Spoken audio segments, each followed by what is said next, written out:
विद्यार्थी मित्रांनो, सीईटीची एक्झाम खूप सोपी आहे. कॅल्क्युलेशन खूप इझी असतात. अरे ऑब्व्हियसली तुम्हाला 100 प्रश्न 90 मिनिटात सोडवायचे आहेत फिजिक्स, केमिस्ट्रीचे. बरोबर आहे ना बाळांनो? आणि केमिस्ट्रीचा पेपर तर मला 15च मिनिटात सॉल्व्ह करायचा आहे. मग या व्हिडिओमध्ये मी काय करणार आहे? ऑब्व्हियसली आपलं जसं ठरलंय तसं व्हिडिओची लेंथ खूप छोटी असणार आहे. थोडंसं फास्ट होईल. मग मला सांगा, मी इथं जे लिहिलंय, बघा मी काय म्हणतोय बघा. मी इथं लिहिलंय के ए आणि इथं खाली लिहितोय के बी. सांगा ही नोटेशन कशाची आहे? आठवलं का तुम्हाला? टॉपिक कोणता आहे? तर आयोनिक आहे. Oswald dilution law. के म्हणजे dissociation constant for weak acid आणि के म्हणजे तो डिसोसिएशन कॉन्स्टंटच आहे, पण वीक बेस साठी. अरे बेस साठी बी, ऍसिड साठी ए. अरे पण सगळ्यांचा फॉर्म्युला दोघांचा सेमच आहे, अल्फा स्क्वेअर सी आणि अल्फा स्क्वेअर सी. आता हे अल्फा म्हणजे काय? डिग्री ऑफ डिसोसिएशन पर्सेंटेज मध्ये त्याची व्हॅल्यू दिलेली असते. मग मला सांगा, जर अल्फाची व्हॅल्यू 0.01% दिले, तर मग कॅल्क्युलेशन मध्ये किती घ्यायचे? सांगतो. पहिली गोष्ट म्हणजे 0.01 पर्सेंटेज म्हणजे अपॉन 100 येणार. आता मला सांगा, हा पॉइंट जर मी कॅन्सल केला तर ऑलरेडी 2 झिरो आहेत खाली, अजून 2 झिरो वाढणार ना. पॉइंटच्या पुढे 2 डिजिट आहेत, म्हणजेच बाळांनो 10⁻⁻⁴ होणार. आणि 4 झिरो आहेत खाली, +4 वर गेल्यावर -4 होणार आहे, लक्षात घ्या. आणि त्याचा स्क्वेअर 10⁻⁸ होणार आहे. बरोबर आहे. म्हणजे सी म्हणजे कोण आहे? कॉन्सन्ट्रेशन. कॅपिटल एम हे त्याचं युनिट आहे, मोलॅरिटी आहे ते. मोलॅरिटी म्हणजे काय? Number of moles of solute dissolved in 1 litre of the solution. म्हणजे त्याचं unit actually moles per DM cube पण असणार आहे. Number of moles upon volume in litre ना. लिटर म्हणजेच डीएम क्यूब.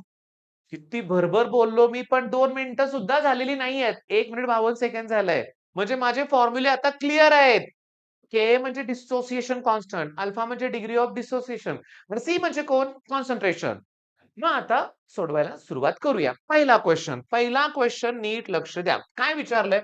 बघा, हे दिलंय सी कॉन्सन्ट्रेशन, हा दिलाय डिसोसिएशन कॉन्स्टंट म्हणजे कोण दिलाय? के विचारलंय पर्सेंटेज म्हणजे काय विचारलंय? अल्फा. मग के चा फॉर्म्युला जर अल्फा स्क्वेअर सी असेल, तर के ला सी न डिवाइड करा, स्क्वेअर रूट काढा, काय मिळणार आहे तुम्हाला? अल्फाची व्हॅल्यू मिळणार. पण अल्फा नको आहे, मला पर्सेंटेज मध्ये पाहिजे. म्हणजे मला अल्फाला 100 न डिवाइड करायचंय. अरे पूर्ण कॅल्क्युलेशन कोण करतोय? सगळ्या व्हॅल्यू वेगवेगळ्या आहेत बघा. नीट लक्ष द्या. 0.01 म्हणजे 10⁻² आहे. मग इथं 10⁻² येणार. म्हणजे बघा, कॉन्सन्ट्रेशनची व्हॅल्यू 10⁻². के ची व्हॅल्यू 10⁻⁴. मग माझ्या लक्षात काय आलंय? -2 वरती गेल्यावर +2 होणार आहे. ह्याचा आन्सर 1.56 किंवा 2 कसं येणार बाळांनो? याला पुन्हा मला 100 न मल्टिप्लाय करायचंय. बरोबर आहे, सांगा बघू कशाने मल्टिप्लाय करायचं? 100, कारण मला पर्सेंटेज काढायचंय. हे -2 वरती गेल्यावर +2 होतील. -4 +2 म्हणजे 10⁻². त्याचा स्क्वेअर रूट 10⁻1. 10⁻1 म्हणजे 1/10. त्यातलं 0 ला 0 कॅन्सल. 10. अरे पण हे नाही करायचं बाळांनो. अजून थांबा. मी भरपूर प्रॉब्लेम सिलेक्ट केलेत आणि सगळे 2025 चेच आहेत. म्हणजे ऑलमोस्ट प्रत्येक शिफ्टला एक क्वेश्चन आहे. जरा हे तुम्हाला जरा अवघड वाटलं असेल कॅल्क्युलेशन, तर थांबा, अजून आहे. अल्फा दिलंय, कॉन्सन्ट्रेशन दिलंय, डिसोसिएशन कॉन्स्टंट विचारलंय. आता सांगतो कसं करायचं. यात अल्फाचा स्क्वेअर करून सी ने मल्टिप्लाय करायचंय. 2 चा स्क्वेअर करा, किती सांगा? 4. 4 ला 2 ने मल्टिप्लाय करा, 8. 8 कुठे आहे बघायचंय. 8 नाहीये, 8 नाहीये, 8 आहे. संपला आन्सर. बाकीचं काही ऍडजस्ट करायची गरजच नाहीये. व्हिडिओच्या सुरुवातीलाच बोललोय, सीईटी सोपी एक्झाम आहे. पण सांगू का? आपल्या रँकर्स कोर्समध्ये सगळं घेतलंयच की. त्याच्या बाहेरचं काही आलंच नाहीये परीक्षेत, लक्षात घ्या, आणि येणार पण नाहीये. त्यामुळं तुम्ही सांगू का, लक्षात घ्या, तुम्हाला काही डाऊट असेल तर या नंबरवर कॉल करा. पण बॅच परचेस अजून देखील करा. रँकर्स कोर्स हे लक्षात घ्या. बरं, आता तिसरं बघा. डिसोसिएशन कॉन्स्टंटच विचारलाय. अल्फा दिलाय, सी दिलंय. मला माहिती आहे अल्फा, मगाशी आपलं बोलणं झालं होतं. 0.01% म्हणजे 10⁻⁴. 10⁻⁴ चा स्क्वेअर 10⁻⁻8 इंटू कॉन्सन्ट्रेशन 0.1 म्हणजे -1. आन्सर 10⁻⁹ येणार. वाटते ना सोपं? आहे ना सोपं? व्हिडिओला लाईक करा. चॅनलला सबस्क्राईब करा. विसरताय तुम्ही. आणि तुमच्या चांगल्या मित्रांबरोबर ही सीरीज शेअर पण करा. व्ह्यूज कमी होत आहेत मला माहिती आहे. हो, कमी येतात. हो, कमी खूप येतायत. पण कंटेंटमध्ये आपण कुठं कमी नाहीये, लक्षात घ्या. मी तुम्हाला सांगतो, तुम्ही बघताय ना मन लावून, तुमचा रिझल्ट चांगलाच लागणार आहे, मला माहिती आहे. ओके. हा बघा, अल्फाचा स्क्वेअर करून सी न मल्टिप्लाय करायचं. ओके, मला आन्सर मिळाले. हो का? 5 चा स्क्वेअर 25 येणार आहे आणि 25 मला तिथंच दिसतंय. पॉइंटची ॲडजस्टमेंट जाऊ दे म्हणूया. फुल कॅल्क्युलेशन करायचंच नाहीये. ॲन्सर बरोबर आहे. बरोबर आहे. मी आता नेक्स्ट क्वेशनकडे जाणार आहे. लक्षात घ्या. बघा, नीट लक्ष द्या. याचा स्क्वेअर करा. 15चा स्क्वेअर 225. 15चा स्क्वेअर 225. एका ठिकाणीच आहे.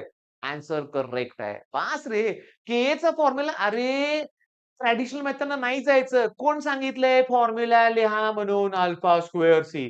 ओके. बेस आहे का? मग KB equals to alpha square C. मग अल्फाचं पर्सेंटेज दिलंय, त्याला 100 ने डिव्हाईड करा. कुणी सांगितलंय?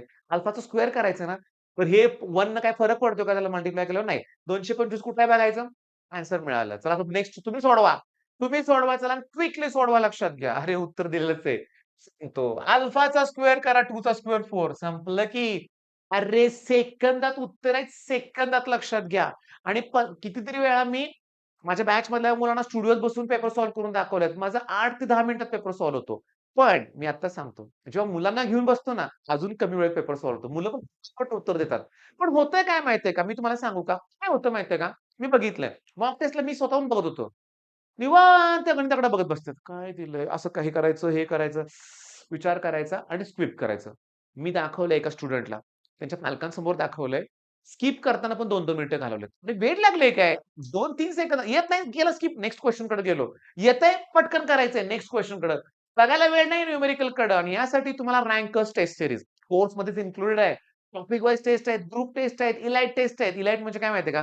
छोटी टेस्ट 15 प्रश्नांची. पण एक टॉपिक फिजिक्सचा, एक केमिस्ट्रीचा, एक मॅथ्सचा. रँडमली ओपन करा टॉपिकचं नाव बघू नका.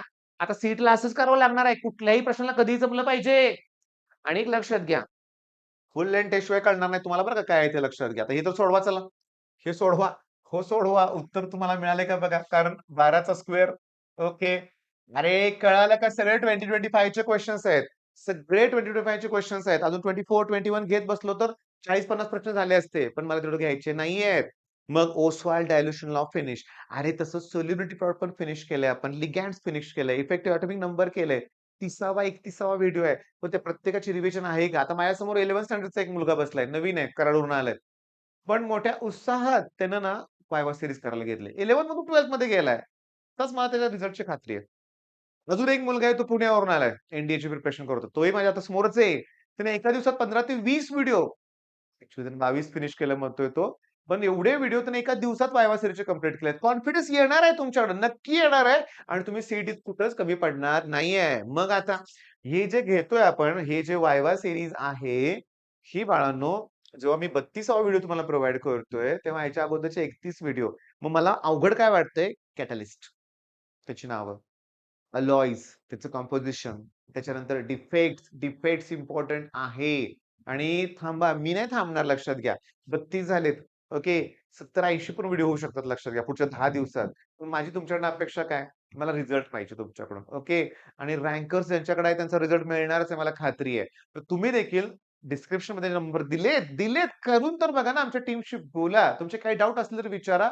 मला माहिती आहे ऑर्गॅनिक तर शेकडोपेक्षा जास्त मुलांनी घेतलेलं आहे लक्षात घ्या. म्हणून आपण हजारो म्हणताय ना, नाही 1000 पर्यंत आम्ही अजून पोहोचलेलो नाहीये. असू दे काही हरकत नाही. पण जे आहेत ती रिझल्ट देणारी मुलं आहेत तुमच्यासारखी. तुमचा सपोर्ट असाच राहू द्या. धन्यवाद आणि ऑल द बेस्ट.